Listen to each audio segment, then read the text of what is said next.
সাধুকথাৰ কুকি। আজিৰ সাধু ঢোঁৰাকাউৰী আৰু টিপচী চৰাই। এখন হাবিত এটা ঢোঁৰাকাউৰী আৰু এটা টিপচী চৰাই আছিল। সিহঁত দুয়োৱে সখি পাতিলে।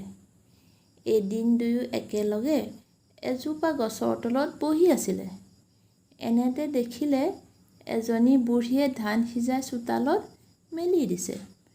তেতিয়া ঢোঁৰাকাউৰীয়ে টিপচীক ক'লে, সখী সখী চোৱাচোন, সেই বুঢ়ীজনীয়ে সিজোৱা ধান ৰ'দত মেলি দিছে। এথাপ মাৰি আমি আনোহক আহা। টিপচীয়েও কথাষাৰত হয় ভয় দিয়াত ঢোঁৰাকাউৰীয়ে ক'লে, কিন্তু সখী এটা কথা, মই ঠোঁটত যিমান ধান আনিম তুমিও যদি সিমান ধান আনিব নোৱাৰা, তেনেহ'লে মই তোমাক খাম, আৰু তুমি যিমান আনিবা ময়ো যদি তিমান আনিব নোৱাৰোঁ তেন্তে তুমি মোক খাবা। ঢোঁৰাকাউৰীৰ কথা শুনি টিপচীয়ে ভাবিলে, মইতো তাতকৈ বেছি ধান আনিব নোৱাৰিম। বুজিছোঁ, সি মোক খাবলৈ বুদ্ধি পাতিছে। বাৰু দেখা যাওকচোন সি মোক কেনেকৈনো খায়। ইয়াকে ভাবি টিপচীয়ে উত্তৰ দিলে, আৰু তাৰ পাছতেই ঢোঁৰাকাউৰীৰ কথামতে টিপচীয়ে প্ৰথমে তাৰ এখুদমান ঠোঁটেৰে থাপ মাৰি এঠোট ধান আনিলে, কিন্তু সি নিচেই তাকৰ। তাৰপিছত ঢোঁৰাকাউৰীয়ে থাপ মাৰি ইমান ধান আনিলে যে টিপচীয়ে অনা ধানতকৈ সি অধিক গুণ সৰহ। দুয়োজনীয়ে ধান অনাৰ পিছত ঢোঁৰাকাউৰীয়ে টিপচীক মাত লগালে, সখী।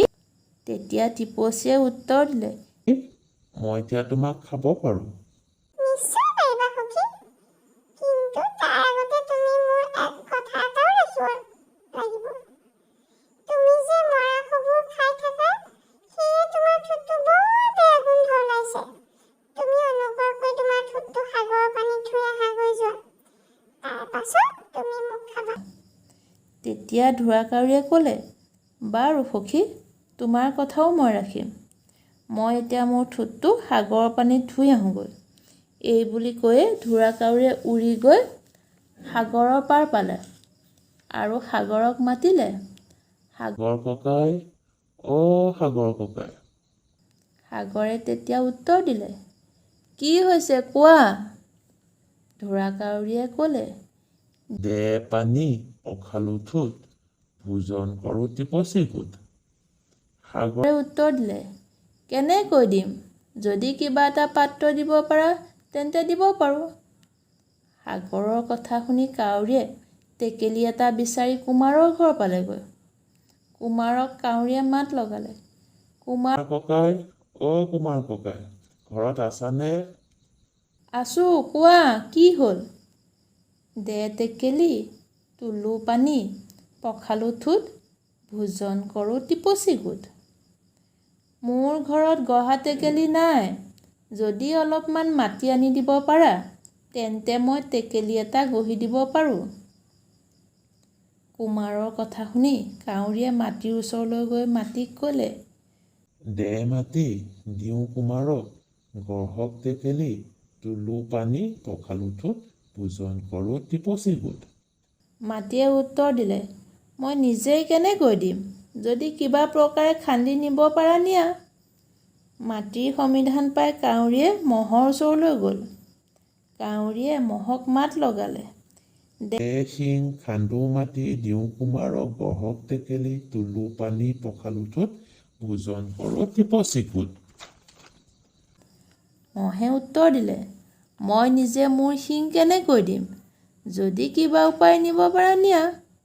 মহৰ কথা শুনি কাউৰীয়ে গৈ কুকুৰৰ ওচৰ পাই কুকুৰক ক'লে, মাৰ মহ, নিওঁ শিং, খান্দো মাটি, দিওঁ কুমাৰক, গঢ়ক টেকেলি, তোলো পানী, পখালো ঠোঁট, ভোজন কৰোঁ টিপচী গোট। কুকুৰে উত্তৰ দিলে, আজি ভালেমান দিন মই গাখীৰ খাবলৈ পোৱা নাই, সেই দেখি মোৰ গাৰ বল কমি গৈছে। যদি মোক গাখীৰ খুৱাব পাৰা তেন্তে মই মহক মাৰি দিব পাৰোঁ। এই কথা শুনি কাউৰীয়ে গাইৰ ওচৰলৈ গৈ গাইক ক'লে, দে গাখীৰ, খুৱাওঁ কুকুৰক, বান্ধক বল, মাৰক মহ, নিউসিং খান্দো মাটি দিওঁ কুমাৰক গঢ়ক টেকেলি তুলু পানী পখালোটোত ভোজন কৰ টিপচি গ'ল। গায়ে তেতিয়া উত্তৰ দিলে, মই বুঢ়ী হৈছোঁ, ভালেমান দিন মই ভালকৈ খাবলৈ পোৱা নাই। তুমি যদি মোক অলপ ভালকৈ এসোপা ঘাঁহ খাবলৈ আনি দিব পাৰা, তেন্তে মই তোমাক যিমান গাখীৰ লাগে সিমান দিম।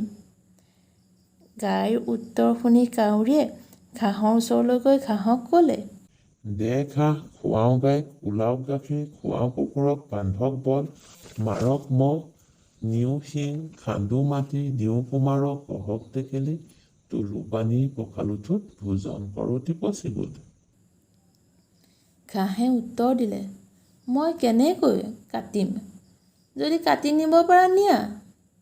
ঘাঁহৰ কথা শুনি কাউৰীয়ে কমাৰৰ ঘৰ পালেগৈ। বাহিৰৰ পৰাই কাউৰীয়ে কমাৰক মাত লগালে, কমাৰ ককাই, অ' কমাৰ ককাই, ঘৰত আছানে? আছোঁ কাউৰী ভাই, কিয় বা আহিলা? কাউৰীয়ে উত্তৰ দিলে, দে খন্তি কাটো ঘাঁহ, খুৱাওঁ গৰুক, ওলাওক গাখীৰ, খুৱাওঁ কুকুৰক, বান্ধক বল, মাৰক মহ, নিউসিং খান্দো মাটি দিওঁ কুমাৰক গঢ়ক টেকেলি তুলু পানী পখালোটোত ভোজন কৰ টিপচি গ'ল। কমাৰে ক'লে, মোৰ জুইকুৰা নুমাই গ'ল। যদি মোক জুই অলপ আনি দিব পাৰা, তেন্তে মই এতিয়াই খন্তি এখন গঢ়াই দিব পাৰোঁ। কাউৰীয়ে কমাৰৰ কথা শুনি চাৰিওফালে চাই দেখিলে যে সাগৰৰ সিপাৰে এঠাইত জুইৰ ধোঁৱা ওলাই আছে। দেখিয়ে সি উৰি গৈ সিপাৰ পাই এজনী বুঢ়ীয়ে ধান সিজাই থকা দেখিলে। বুঢ়ীৰ ওচৰ চাপি কাউৰীয়ে ক'লে, আই, মোক অলপ জুই দিব পাৰিবানে? বুঢ়ীয়ে উত্তৰ দিলে। বুঢ়ীয়ে কেনেকৈনো দিম? কাউৰীয়ে ক'লে, মোৰ ডেউকাৰ ভিতৰতে বান্ধি দিয়া। আৰু বুঢ়ীয়ে তাকেই কৰিলে। কাউৰীয়ে জুইৰ অঙঠাৰ টোপোলাটো ডেউকাত বান্ধি সাগৰৰ ওপৰেদি আহি আছিল, আৰু হঠাতে বতাহ লাগি কাউৰীৰ ডেউকা জ্বলি উঠিল, আৰু তেতিয়া কাউৰী জ্বলি জ্বলি সাগৰৰ মাজত পৰি মৰি থাকিল। আৰু ইফালে টিপচী চৰাই মনে মনে কাউৰীৰ পিছে পিছে আহি আগৰ পৰা গুৰিলৈকে আটাইবোৰ লক্ষ্য কৰি আছিল। শেষত কাউৰী এনে মৃত্যু দেখি সি সন্তোষ পাই এজোপা গছৰ ডালৰ পৰা উৰি আন এজোপা গছৰ ডালত পৰিলগৈ। আৰু মোৰো কাপোৰ কানি ক'লা হ'লত ময়ো গুচি আহিলোঁ। আমি এষাৰ কথা প্ৰায়ে শুনা পাওঁ, লোভেই পাপ, পাপেই মৃত্যু। এই সাধুটোৰ একেই হ'ল, নহয় জানো?